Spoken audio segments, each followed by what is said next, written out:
지구촌 곳곳의 소식을 전문가의 깊이 있는 분석과 함께 전해드리는 아침엔 세계 시간입니다. 옛 소련에 속했던 국가들이죠. 남카프카스 지역의 오랜 숙적인 아제르바이잔과 아르메니아의 교전이 일주일 넘도록 계속되고 있습니다. 분쟁 지역인 나고르노 카라바흐 일대 밖으로까지 전선이 확대되는 양상입니다. 폐허로 변한 건물들 앞에 사람들이 모여 있습니다. 거리에서는 부서진 건물 잔해가 나뒹굽니다. 현지 시간 지난 4일 아제르바이잔 정부는 아르메니아 군이 아제르바이잔 제2의 도시인 간자시에 로켓을 발사해 민간인 1명이 숨지고 4명이 부상을 당했다고 주장했습니다. 반면 아르메니아 정부는 아제르바이잔 영토를 향한 그 어떤 직접적인 공격도 없었다고 부인했습니다. 양측의 주장 잇따라 들어보시겠습니다. Son günlər ərzində Ermənistan silahlı qüvvələrinin bu xain, qorxaq raket zərbələri və artilleriya hücumları nəticəsində Azərbaycanın müxtəlif şəhərlərinə və yaşayış məntəqələrinə 10 mindən artıq mərmilər atılmışdır. Հայաստանի Հանրապետության տարածքից Ադրբեջանի տարածք որևիցե հեռահար հրետակոծություն կամ հրթիռների օգտագործում չի իրականացվել դեռևս. 나고르노 카라바흐 지역을 둘러싼 아제르바이잔과 아르메니아의 충돌은 1980년대 소련이 붕괴된 직후부터 시작됐습니다. 1992년부터 2년 동안 전쟁도 치렀습니다.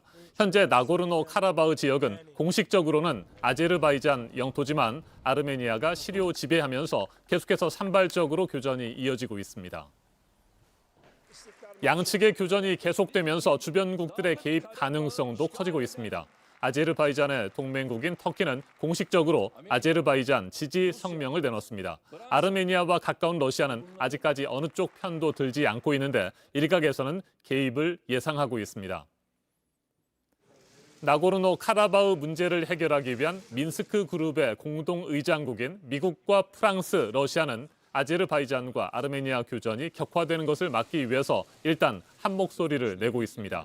3국 정상은 지난 1일 공동 성명을 발표하고 양국의 휴전을 촉구했습니다. 전면전 위기로 치닫고 있는 아제르바이잔과 아르메니아의 충돌 상황 전문가와 좀 더 자세하게 짚어보겠습니다. 정재원 국민대 유라시아 학과 교수 전화로 연결되었습니다. 교수님 안녕하십니까? 예, 안녕하십니까? 네. 나고르노 카라바흐 지역을 둘러싼 아제르바이잔과 아르메니아의 오래된 충돌 배경부터 먼저 살펴보죠. 영토부터 종교까지 많은 문제들이 복잡하게 얽혀 있지 않습니까?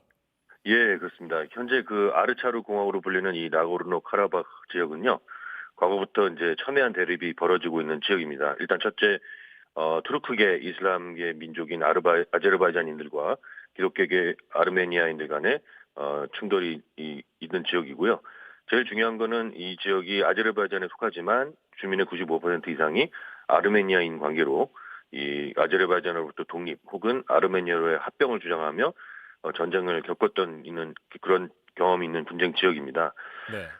또 현재 이 지역은 그런 아제르바이잔의 주권이 미치지 않는 그런 상태이기도 하지만 또 중요한 거는 사실은 역사적으로도 두 민족 간의 충돌이 많았던 그런 특히 1915년 이 아르메니아 대학살 사건으로 인해서 감정이 좋지 않은 상황이다 이렇게 할 수 있겠습니다. 네, 터키와 러시아를 비롯한 주변국들의 개입 가능성이 계속해서 제기되고 있습니다. 나고르노 카라바흐 지역의 분쟁이 주변국들의 관심을 이처럼 끄는 이유는 뭘까요? 예, 제일 큰 이유는 이 지역 자체가 어떤 자원의 보고는 아니긴 한데 옆에 카스피에서 나오는 석유, 가스 파이프라인 중 일부가 지나가는 지역이기 때문에 이 지역의 불안정성이 커지면 이 아제르바이잔이 파이프를 이제 폐쇄를 할 수 있기 때문에 국제 유가라든가 석유가스 수급 문제 문제가 생길 수 있기 때문에 이제 관심을 보이는 면이 있습니다. 네.